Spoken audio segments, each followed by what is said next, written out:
This is the Business of Leadership Series Minute with your host, the best-selling author of Don't Buy a Duck and founder of MarketingStrategyHero.com, Derek Champagne. Today we've got a special guest I'm excited about. We've got the Chief Marketing Officer for Friender, Mathew Proud. Mathew, thanks for being here with us today. Hey, thank you for having me. Definitely look forward to our conversation.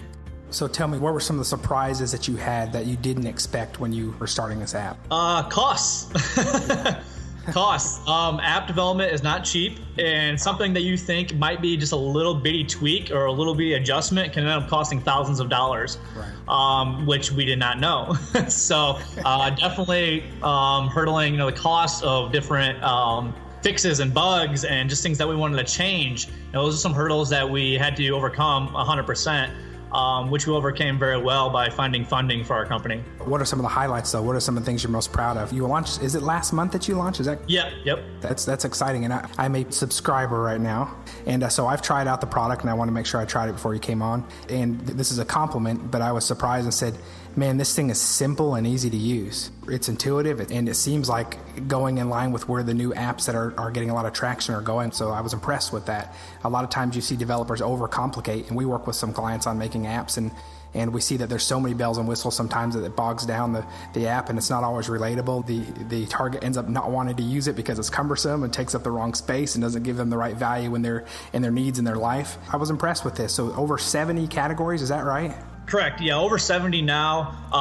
And you're exactly right about the simplicity of it. That was our goal, is to make it as simple as possible and very user friendly. Apps that say have a long process of actually getting your profile up, that make you take surveys before you do it and things like that. Most people, they quit right after they get started with it. They're like, I don't want to go through all this. They exit out of the app and they never get on it again and end up deleting it.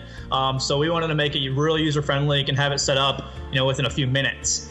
So that's where we're going to keep the focus as well. We don't want to overcomplicate things. We just want it to keep it aimed towards the main focus of what the app's supposed to do, which is connect people based off of activities, on a friendship level. We don't want to make it any more complicated than that. Was that a challenge to keep that focus, or was your team pretty singularly minded in achieving that objective?